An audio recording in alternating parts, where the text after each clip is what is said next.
This past Thursday, the Los Angeles Times ran an op-ed about how presidents are the new BMOC, big man on campus. There are so many ways I could go with that straight line. So let me show some discretion, mainly just to prove to all of you that I can be discreet, and say this: Dr. William A. Covino has certainly made his presence felt on this campus this year, his first year. He has been literally everywhere. He has met with me, your Senate chair, and with the Senate Executive Committee, and he has done so frequently. He has met with departments and colleges, with committees and councils, and he has been at nearly every event on campus. In fact, frequently, when I attend some function to represent the faculty, Dr. Covino shows up to steal the spotlight. And this, of course, is appropriate.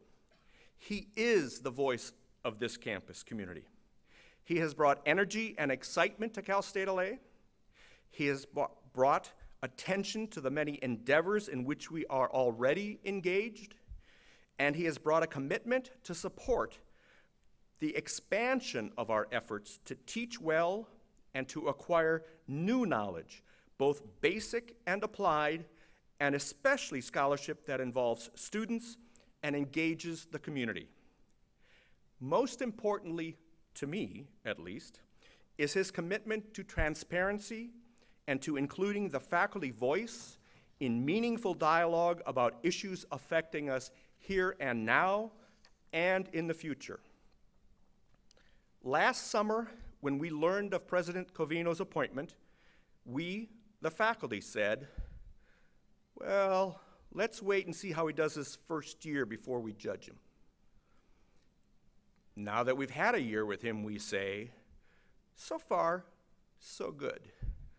But let's see how he does in his second year before we judge him. Members of the Academic Senate, ladies and gentlemen, here to tell us about how he hopes to do in his second year and beyond is our campus president, Dr. William A. Covino.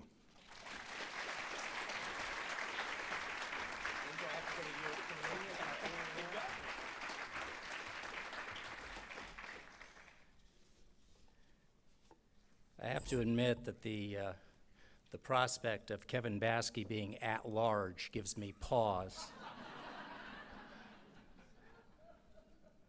We'll see how that goes, though.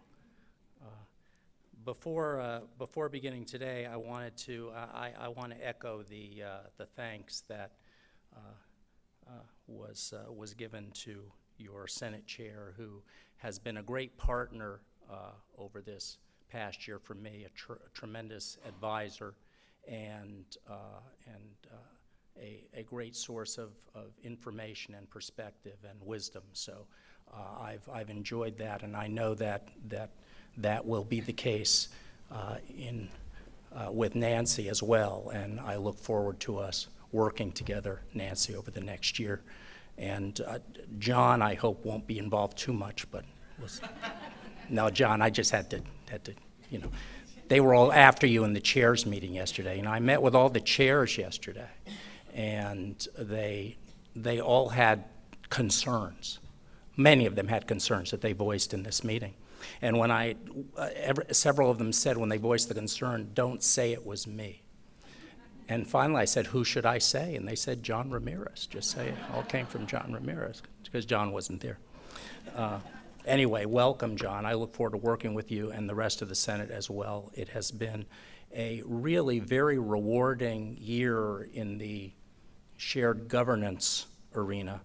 My own perception and feeling is that we've worked together well. We've consulted and talked and reached conclusions and approaches together through some challenging moments and also through some celebratory moments. So I think that it's been really a wonderful year for me in many ways, and I'll try and indicate that along the way today. Before launching into some remarks here. I also want to thank Provost Vaidya for his 4 years of service as provost here at Cal State LA. Ashish has been a great leader and is going on to help us even further in key areas having to do with economic development. With me, I hope you will share my thanks and wish him well as he goes on to bring us to greater visibility and distinction in the future. So Ashish, thank you very much.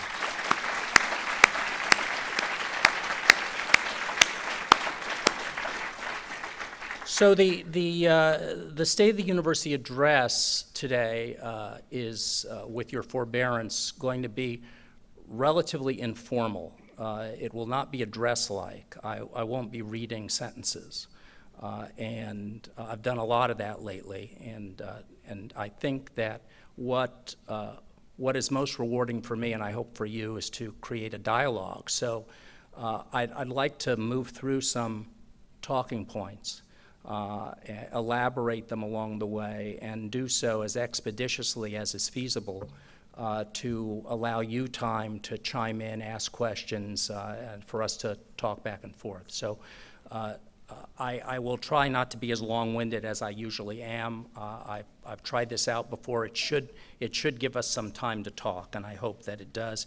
If you think I'm going on a particular point too long, yawn or something like that, and we can address that.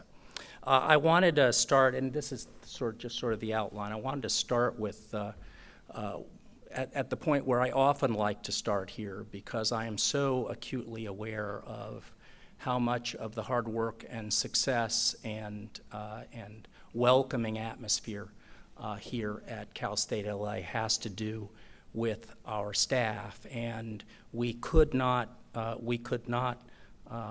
over-recognize their achievements and their dedication and their long years of service. So in anticipation of what I know will be a wonderful celebration of staff achievement at the breakfast tomorrow morning with a number of people that we want to recognize for their service and the great climate that they create here, I wanted to make sure that we all together gave the staff another round of applause as we close out the academic year.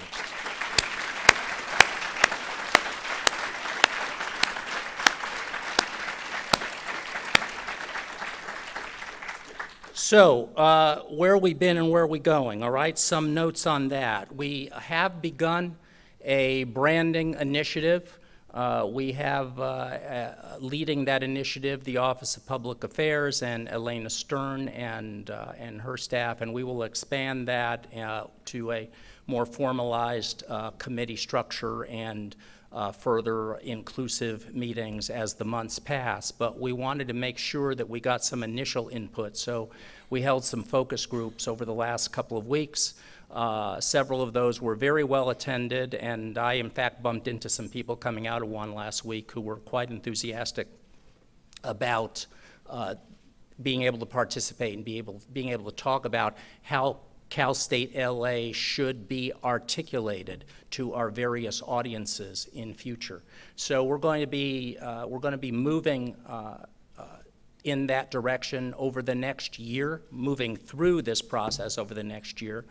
The focus groups will be followed by the appointment of a consultant who will assist us in creating a process that is both inclusive and well organized. We will want to get input from faculty, staff, students, administrators, the community, and we'll want to have a very broadly based set of perspectives on how we should be branding ourselves as we move forward. And I hope and I trust that when I speak to you this time next year, we'll have gathered a great deal of information and be in the thick of moving forward with the sorts of changes and collective energy that a branding initiative brings about. So we can look forward to that. I hope that you will look forward to that.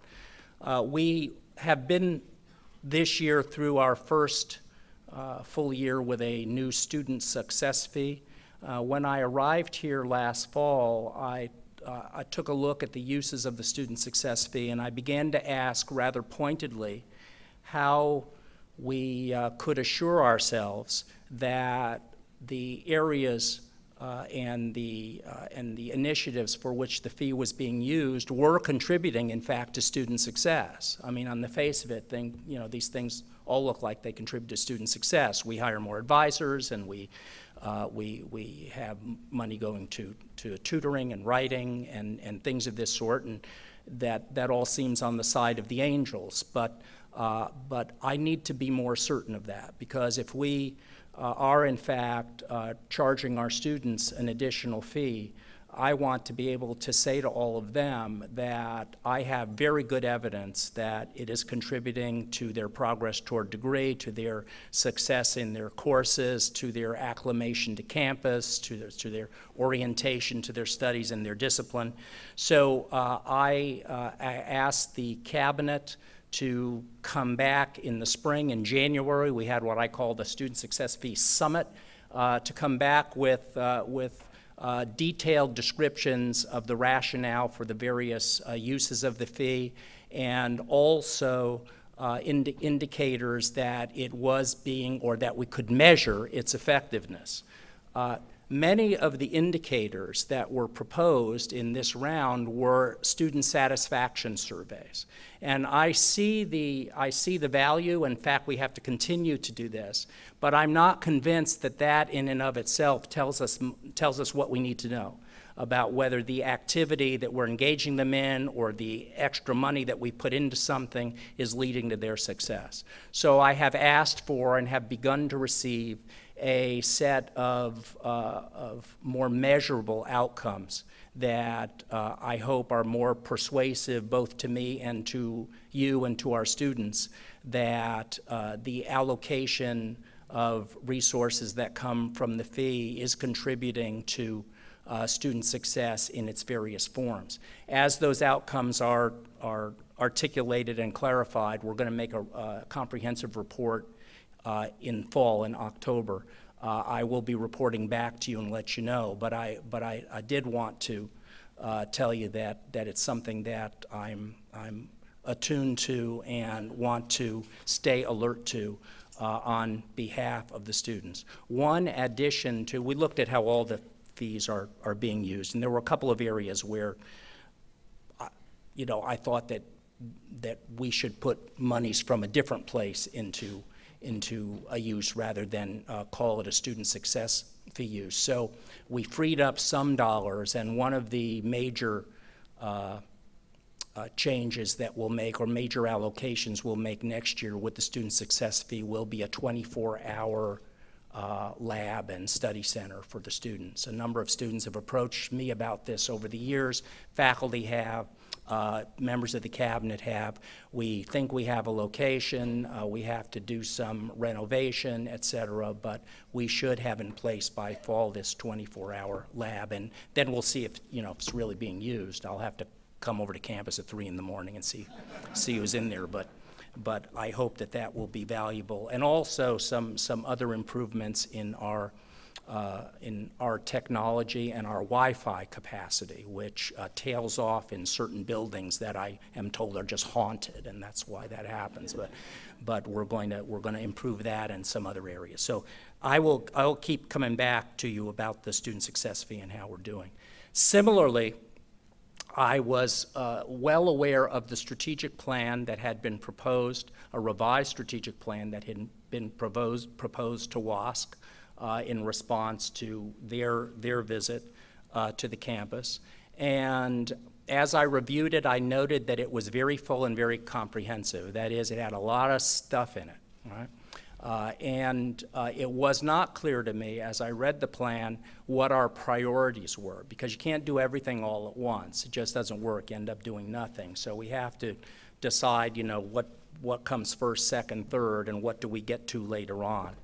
I asked that we take another look at the strategic plan and that we identify the priorities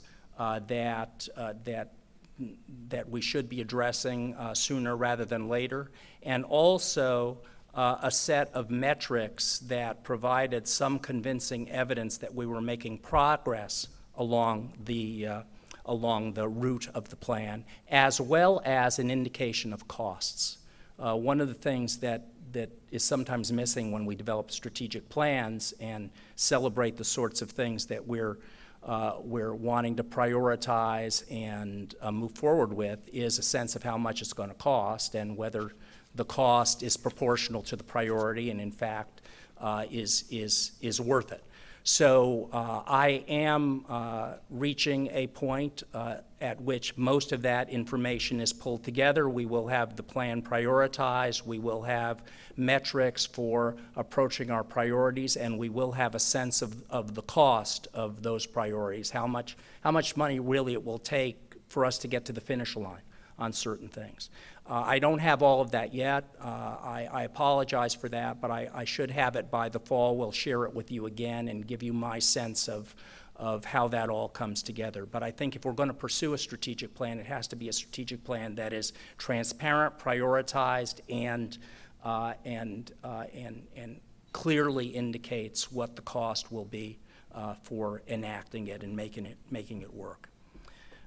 Quarter to semester conversion, you know, we're converting from a quarter curriculum to a semester curriculum. For those of you who have been under a desk somewhere for the last year. And by my lights, I met with Rennie Shefflin this morning. I've met with a number of other people. I've been staying close to this.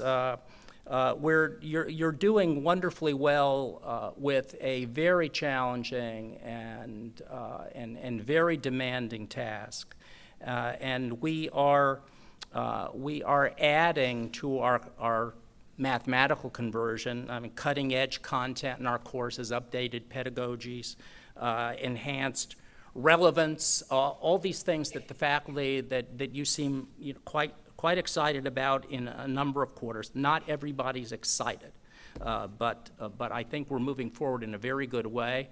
I got a report just a couple of days ago that we now have addressed 1,378 courses that are either new courses or modified courses or deleted courses. Some of these we deleted, 131 courses deleted, or just our courses that we just simply converted using the arithmetic without any additional bells and whistles. And we've modified 67 programs, which is quite an achievement in the course of a year of work that began in earnest in late September. So I think that, or I feel confident that by the end of 2014, we should have completed the process, the curricular approval and other processes that are integral to this, and be shifting to the issues of advising and making sure our technology and publications are what they should be, and getting ready to focus on students who will be moving in the course of a year to a new curriculum. I think you're doing a really wonderful job with semester conversion, and I applaud you for that. We will be moving through a strategic planning process for IT next year. It has seemed to me and others that it's time to take a look at how information technology works at Cal State LA and see what we can do to maintain its effectiveness and to enhance its effectiveness as we move forward. And Vice President Kwan is enthusiastic about this process and, in fact, has developed a scope of work for a consultant to come and give us initial guidance that is comprehensive and heavily invested in the relationship between information technology and the success of our academic programs. So to this end, or to this goal, a consultant will be selected by a small committee. We had folks, give us their bids in the next few days, really, and then we'll set up a timetable to make sure that the consulting group meets and talks with all interested stakeholders on campus, gives us a report which will become the basis for a strategic planning process for information technology that will involve us all campus-wide through next year, and we will approach the organization of IT, governance, priorities, just about everything you could think of, because we really do want to make sure in this 21st century context that our information technology at Cal State LA is operating at a high level of effectiveness, serving our students and our faculty and our community in just the way that it should. So we'll be looking toward that as we look toward next year. We'll also be in the process of developing a new budget model, and I started talking about this when I got here, but essentially I indicated that I think that our university budget should be as transparent as is feasible and as decentralized as is feasible. It's important. Transparency is, of course, crucial, and I do want to reach a point at which there is a publicly accessible budget for Cal State LA that is clearly indicative of where we're putting our resources and allows folks to ask why we're putting the resources in those places. We're a public institution with a responsibility to the state and to our students, and our budget should reflect our sense of that responsibility. In addition, I think that the way in which we allocate our budget should be what I'm calling in this outline, moving toward autonomy with accountability. I was thinking about this most recently when there was a policy proposal on the Senate floor for a statement about teaching assignments that would become a kind of a centralized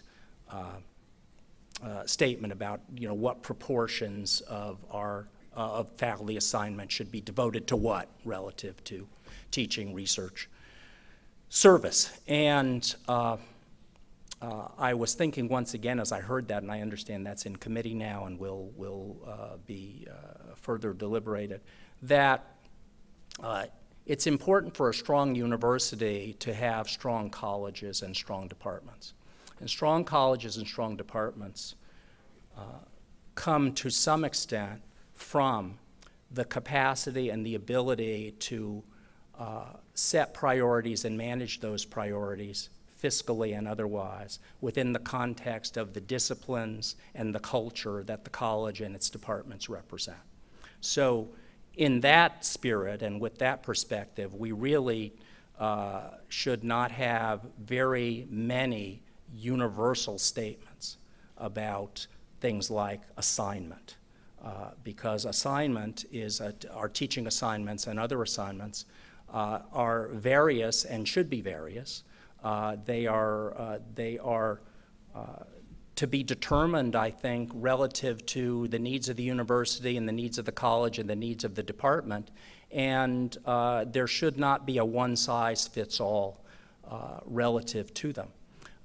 Certainly, certain departments, certain colleges may choose to be a little more universal, others somewhat less.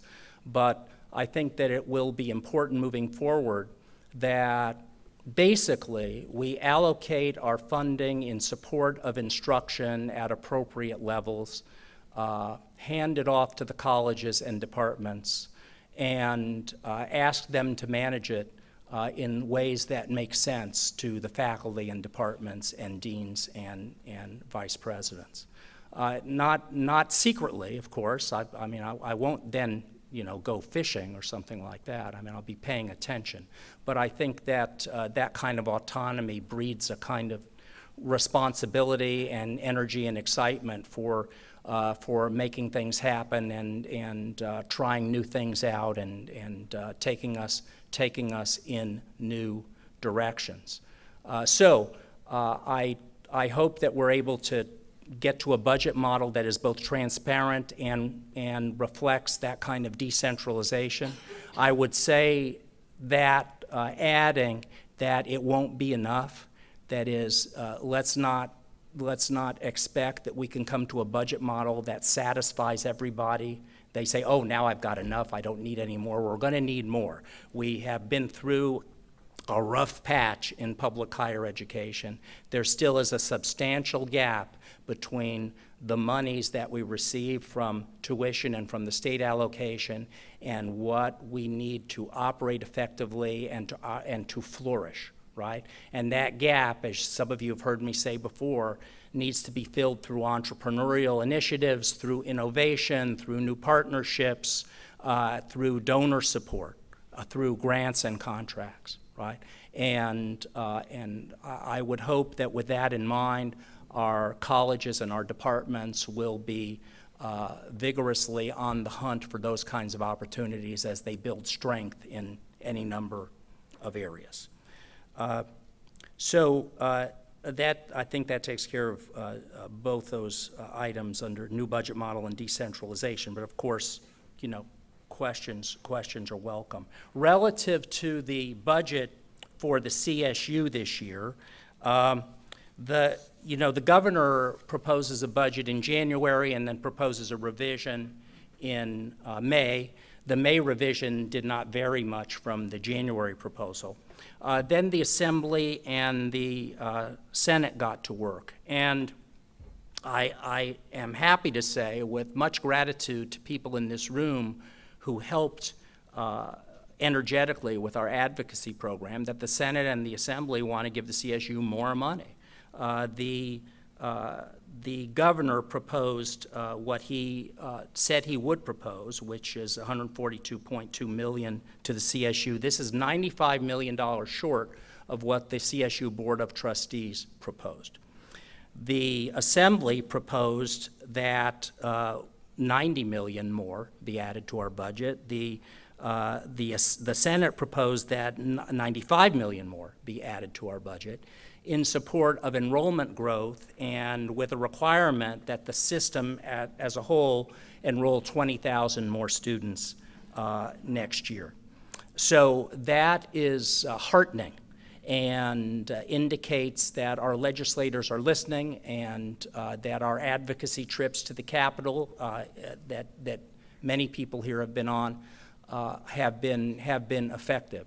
Now we wait to see what the governor and the Senate leaders determine moving forward and what kind of budget we will have at the close of this month. The CSU Board of Trustees did not pass a budget for next year at their May meeting as they traditionally do, because the budget is still in flux. So they said to Chancellor White that he knows their priorities, and once the budget is determined, he, with appropriate consultation but without another formal board meeting, will set the budget for the CSU for the next year. So we're waiting. We're waiting to see what happens. Along with that $90 or $95 million addition, the Senate and the Assembly both want a moratorium on student success fees, on new student success fees.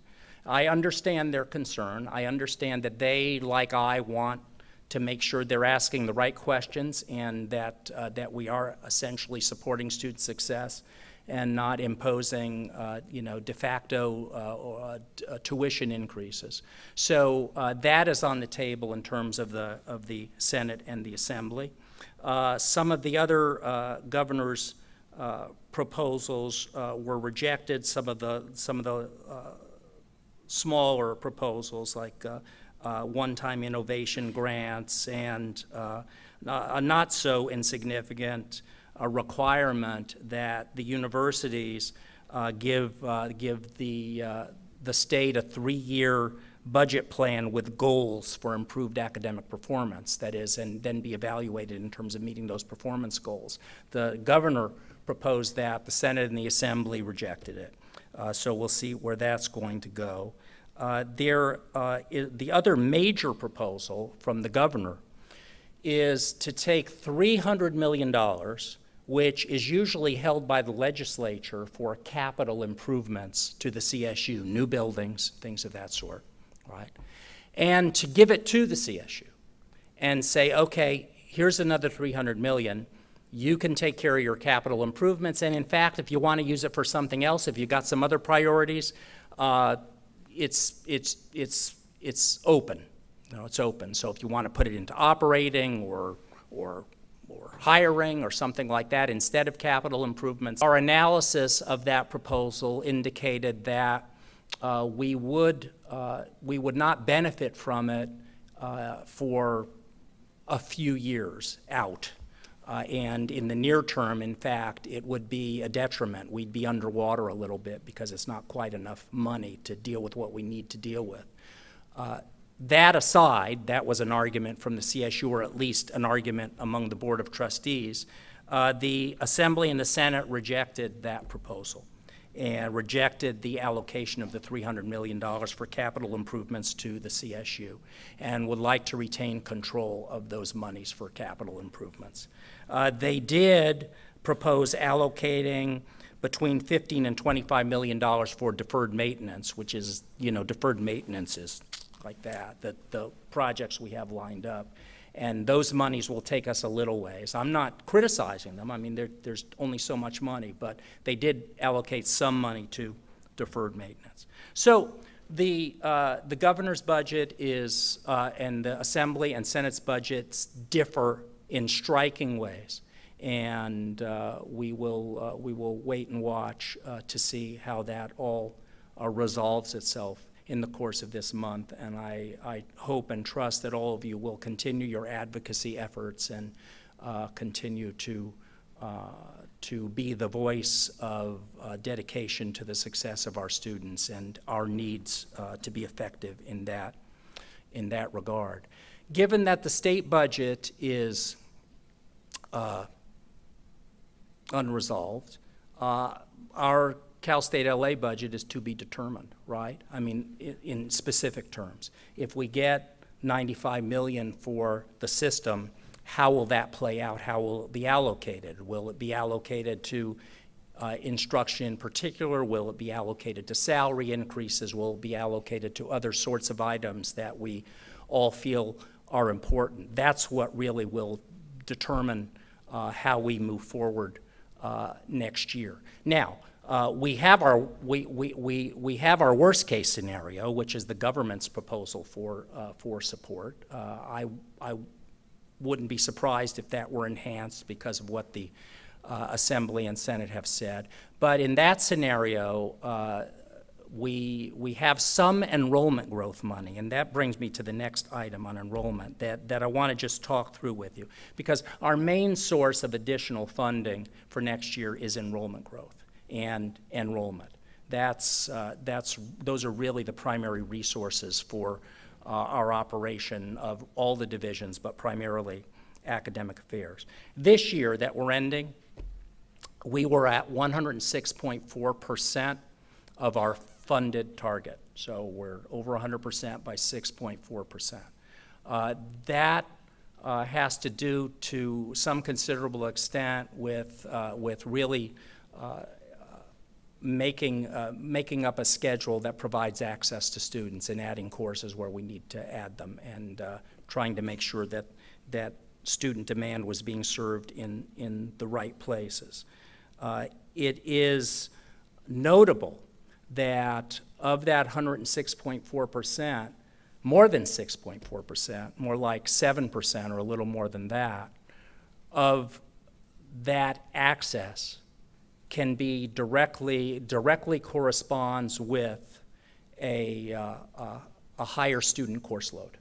That is, we've gone from about a 12.2 courses per student, 12.2 units per student, to about 12.8, which is not insignificant. And it suggests that the access that we're providing and the courses that we're putting in the schedule are resulting in a very significant way to affect progress toward degree. So students who have that access are taking more classes, and that should increase and get even better next year, and they should be getting their degree sooner than they would have otherwise. So that's a very good thing. If we were providing that access and we didn't see the average course load go up, then we'd be wondering, what's going on. But the average course load is going up and going up significantly. So 106.4% this year. For next year, we have a 2.3% increase in our funded target, right? So some monies come from that 2.3% increase in funding, but the rate of funding per FTE is significantly lower than it was in the good old days. So there is some additional funding, but everything is flattened out somewhat. In 2014-15, then we will implement that 2.3% increase, and we will go over and above it. Because it will be important to continue to provide a very full course schedule for our students, continue to provide access, and continue to admit students whose lives depend on access to a university education. So we will be open for admission to the winter term and the spring term, and we will want to make Cal State LA a place that students look to for the chance to move forward, earn the degree that's going to transform their lives. Given that increased access, given a fuller curriculum, given the increased student loads that we think will correspond with that, we should have significantly higher enrollment next year. We should be approaching 110% next year.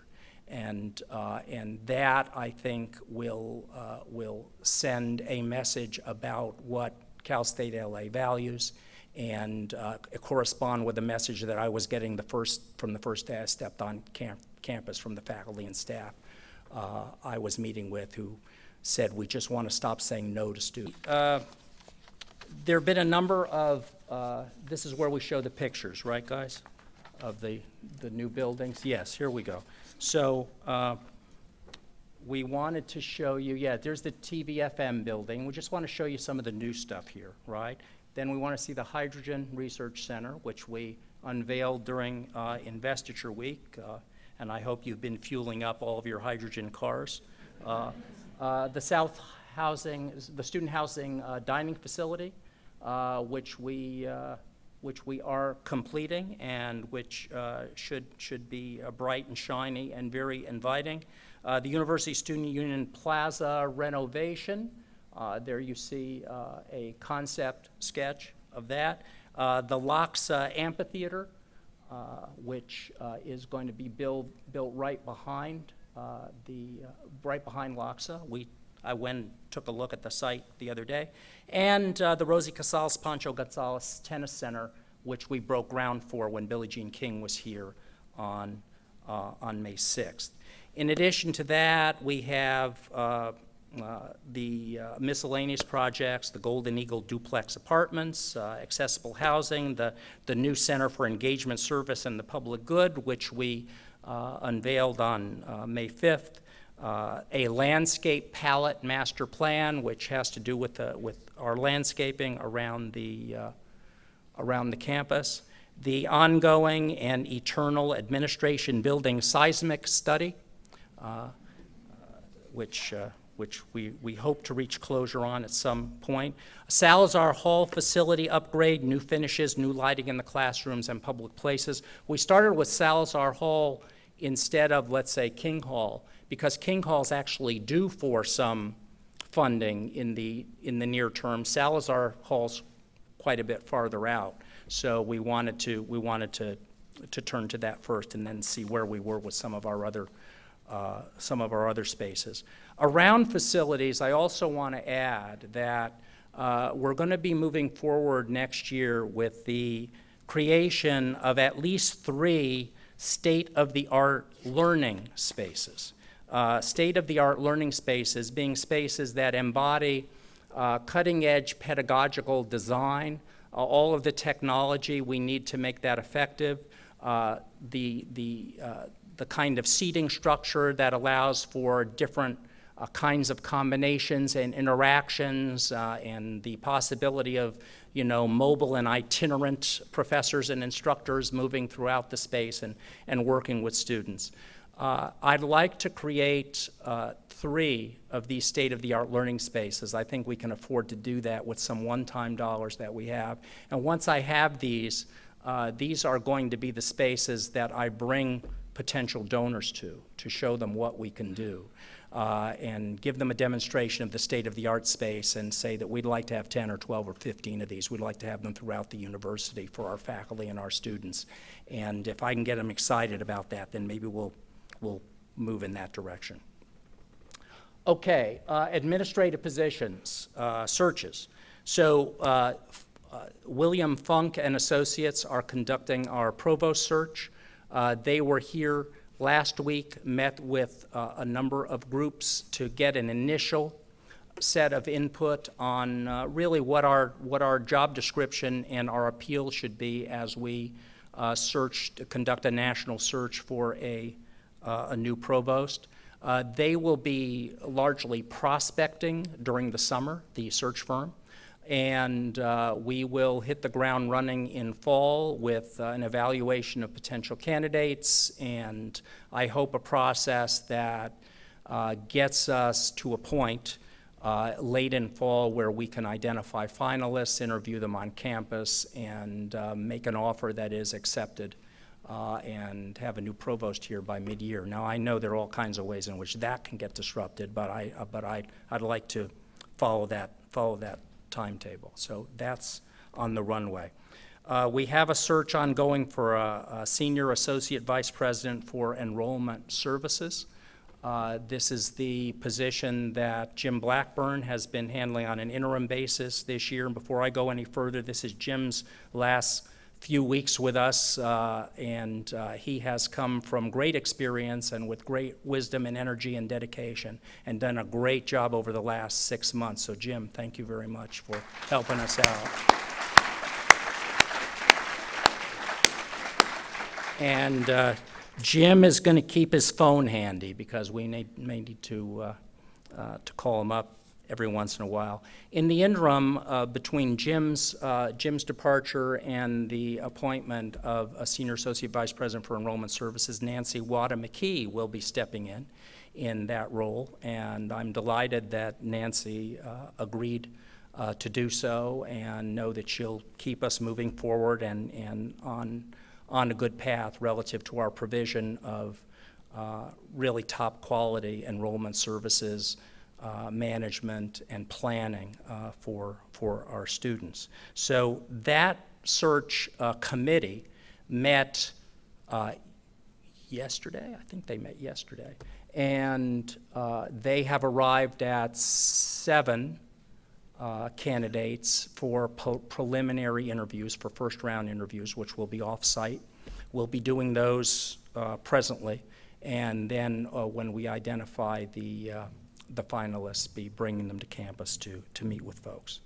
There was an ongoing search for a dean of natural and social sciences, and once we determined that we were going in new directions, that Provost Vidya was going in a new direction, and we were going in new directions relative to the provost position, it seemed advisable to sort of recalibrate that search and begin it again in fall, so that as we identified a candidate for new provost, that person had some input or awareness of who we were most intent upon relative to the Dean of Natural and Social Sciences. So we hope that we can do those sort of side by side with each other and give the new provost some input into the process as it reaches its conclusion.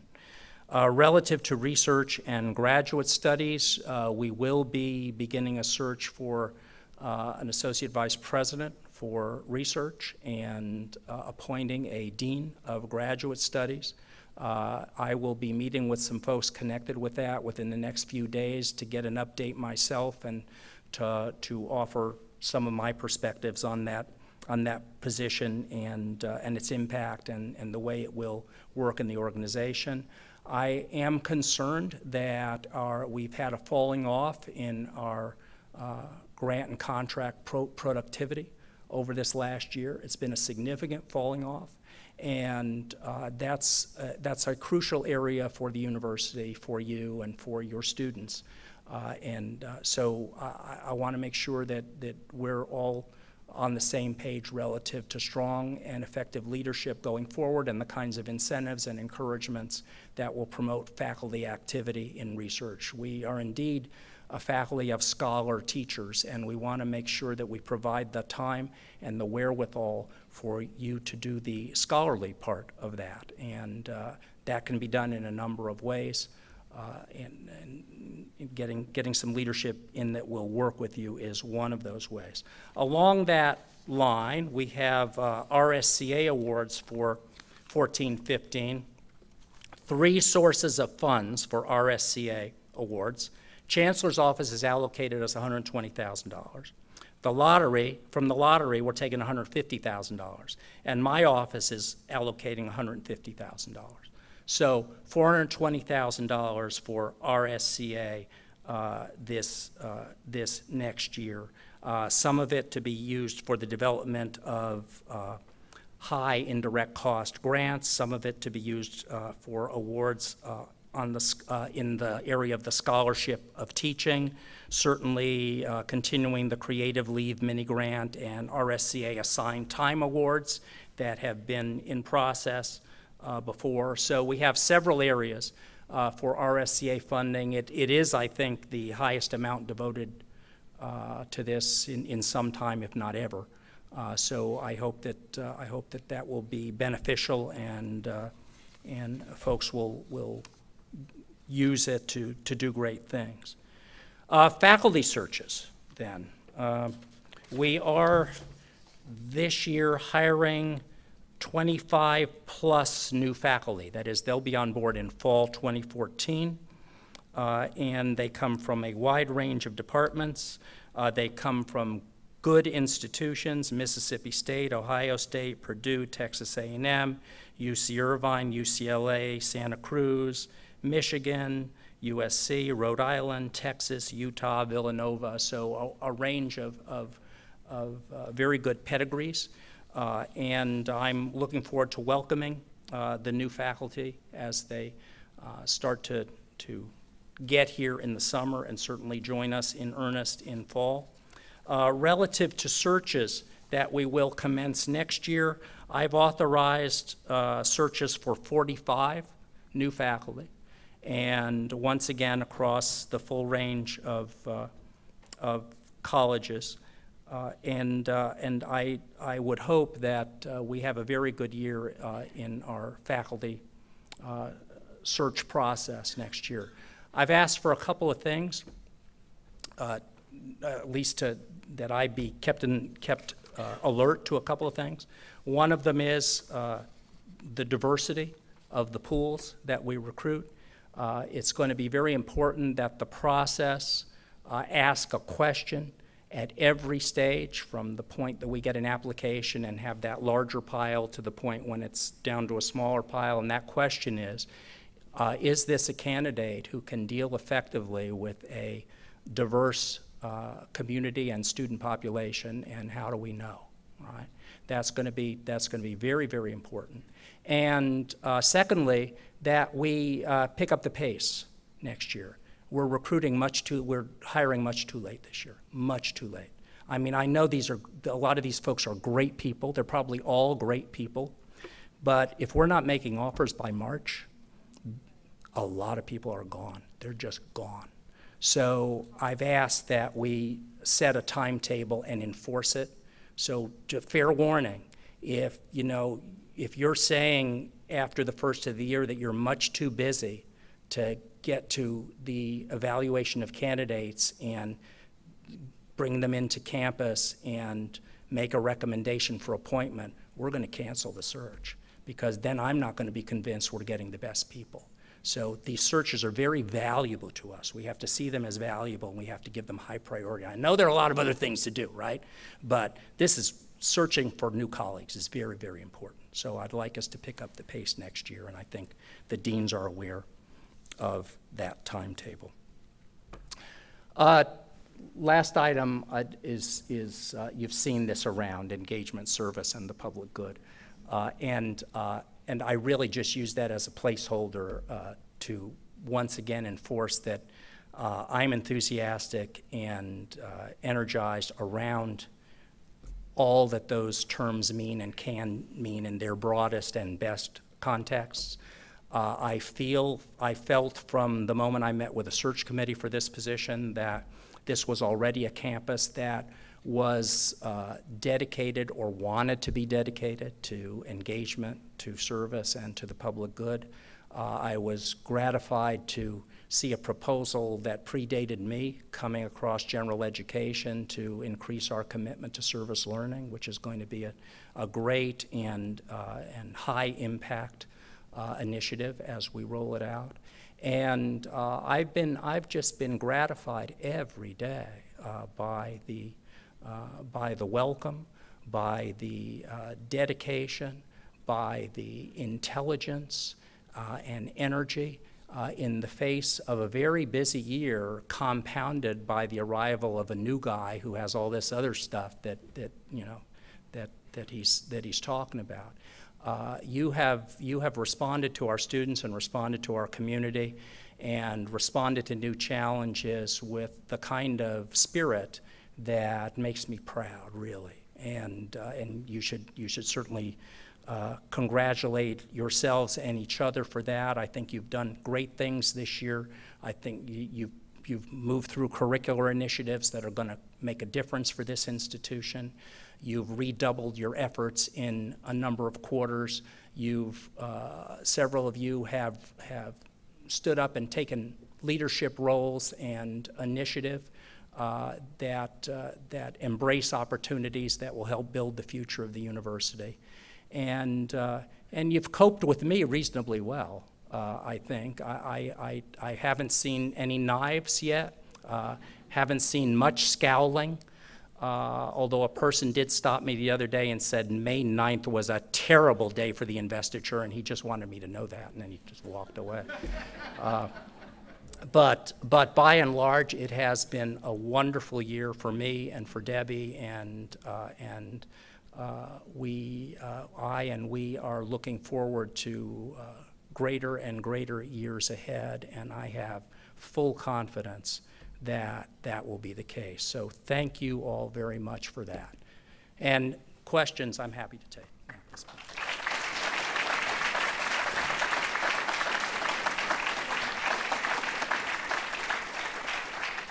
Do you have questions for the president?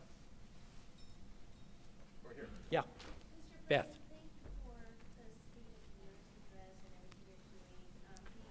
Outside voice.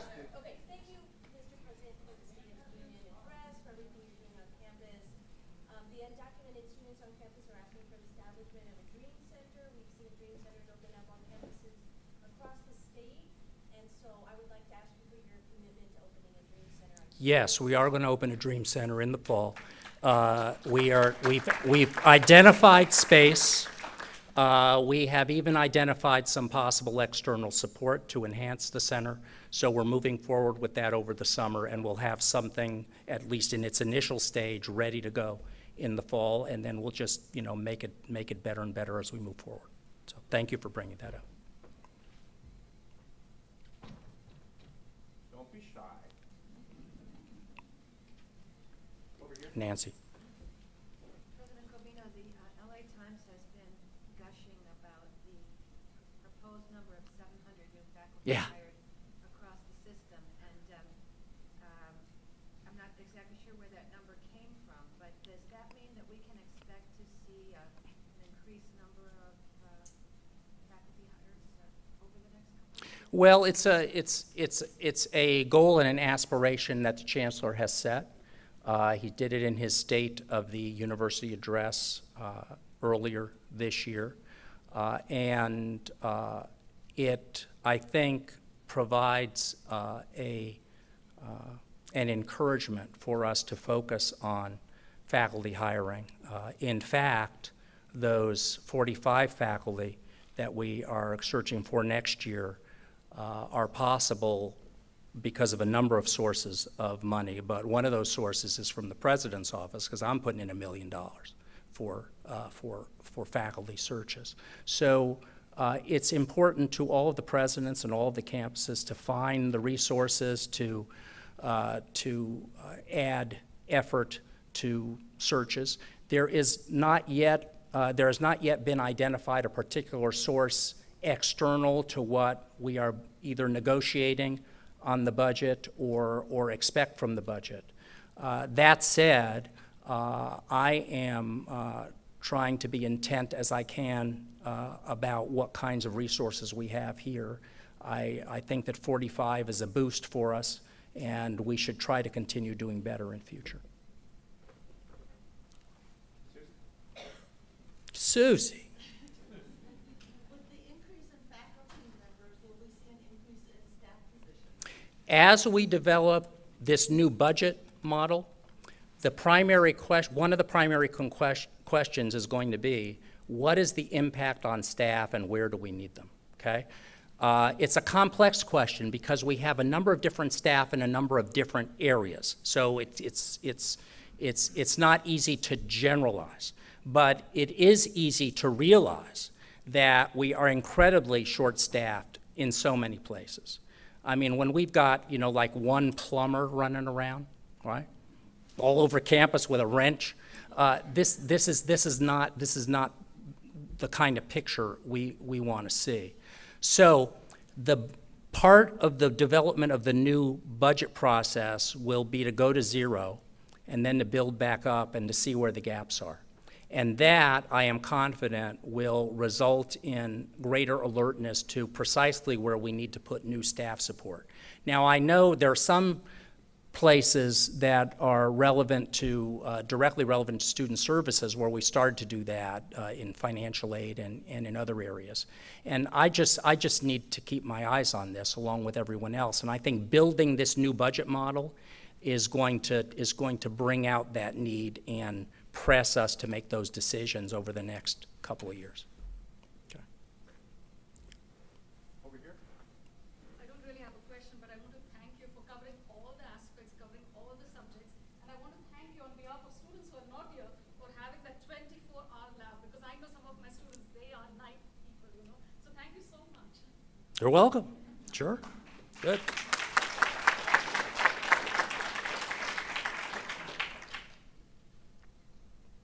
Oh, sorry. Molly? Hi. So, we know each other well. I tell Beth that, I'm your CFA chapter president, and, we're really glad you're here, and I really appreciated the breadth of your speech. One of the things that we on the CFA executive board hear about a lot is the sort of anxiety over semester conversion and over workload. And a few of us met with Renee Castro, who's the director of bargaining at the chancellor's office, and also Dr. LaPaul, about the question of workload, semester conversion, and the fact that, we're sort of required for tenure and promotion to do research and creative activities, but really not compensated for it. We're compensated for service. Right. And so the proposal that sort of moved through the Senate and now is at FTC was really to set a sort of ceiling of a 9 units of teaching per semester. Yeah. And so I just wonder, one of the concerns I have is that inequities will increase. So for instance, if I studied poor people's movements, right, and as Maria Elena Durazo mentioned, 47% of people in LA have poverty wages, it's harder to get sort of grants, external grants. for Right. that kind of work. Right. So I'm concerned that the humanities, social sciences, and health and human services folks there will be a kind of a two-tier system developed around who gets external grants versus who can't, because we do sort of humanities and social sciences. Right. So, that was sort of the logic behind the proposal. One of the things Renee said was, well, other campuses like Dominguez Hills have a 4-4 teaching load. And we said, well, there are campuses that we see as our peers as well, like San Francisco State, they have a 3-3. And so that was kind of the logic behind it. So I wonder how you think about, the ways in which flexibility can exacerbate inequity. And I completely, love the idea of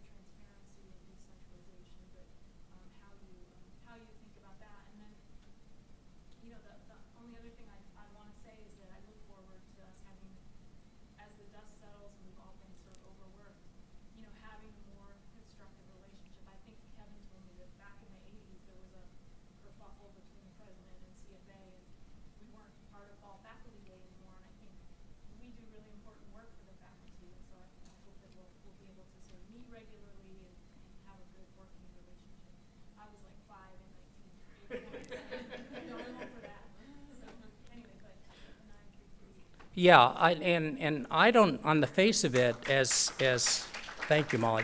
On the face of it, if any of you know what I've been up to at my former campuses, you know that I've been trying to move academic programs in the CSU toward a 9-unit teaching assignment for faculty active in research or allied areas for some time, and have had some success with doing it. Now, I recognize that different sets of disciplines have different kinds of opportunities, and if you know, we have a vibrant science enterprise that's getting a lot of big grants and then is reinvesting in faculty with those, then the humanists, and I'm a humanist, so I know how this works. I've experienced it. Say, well, you know, what about us? We're valuable too. Let me read you a poem. You know, so the prospect of inequity is certainly one we have to keep our eyes on. But also, I think that every college in this university has the capacity for the kind of innovation, entrepreneurship, partnerships, et cetera, that we can use to reinvest in the faculty. And as I've said in other venues, my approach to doing this at other places has been to look to what we call here the College of Extended Studies, and to think about what programs we could put in that college that generate significant revenue, and then to give that revenue back. Not restricted to particular disciplines, but on a sort of a pro rata basis. And that, in my past life, resulted in getting to a point over 3 years in which we had $1 million for assigned time that we didn't have when we started, right? Because we had those initiatives going, and because our primary goal in getting in that revenue was to reinvest in into the faculty in the program. So I think we can do that here. I know, where's Eric? Eric, are you here? There's Eric Bullard is responsible for it. Eric Bullard, our new Dean of Extended Studies, who is himself a wonderful and much celebrated entrepreneur, has hit the ground running, has a whole list of exciting programs that we think we can pursue, and has been a go-to guy. Molly wants to see who you are, Eric, so stand up. Stand up, Eric. There's Eric, okay? And so we will be working closely with Eric and that office as one of the sources that is not restricted to, you know, certain grants that are peculiar to certain disciplines, but can look for opportunities for all of the disciplines to get in on this and create the resources that make that teaching load more possible.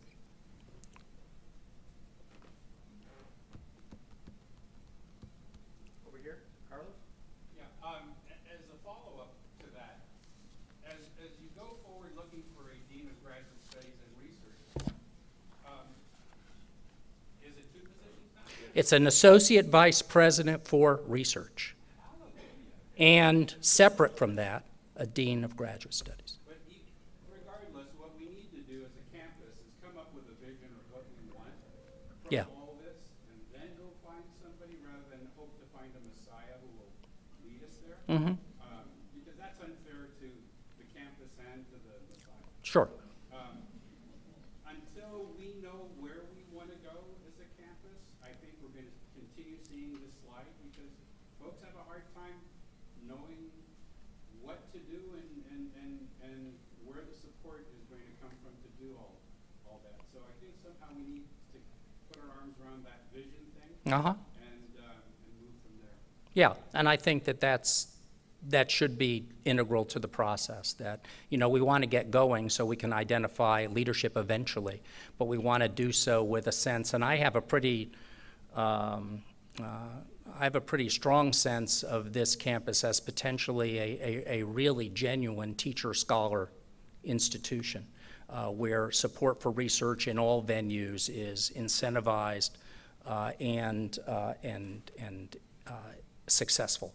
So in those general terms, I think that's where I'd like us to go. But in terms of what kinds of areas and emphases and priorities we should have going forward and what kind of leadership will help to activate that, that's certainly a discussion we need to have in a preliminary way and certainly keep alive as we continue to search for the right person. So I agree with you. Yeah. It's okay for people on the other side of the divide there. That's right. Yes. Yes. Doesn't have to be. Anybody in the balcony.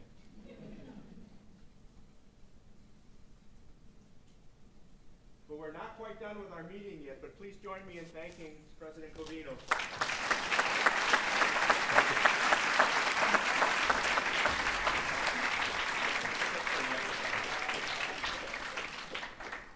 The Executive Committee of the Academic Senate, this year's Executive Committee, and the elected next year's Executive Committee will meet tomorrow at 1 o'clock together, as the new members of the Executive Committee will only meet for a short period of time as they figure out what's coming up this summer and next year.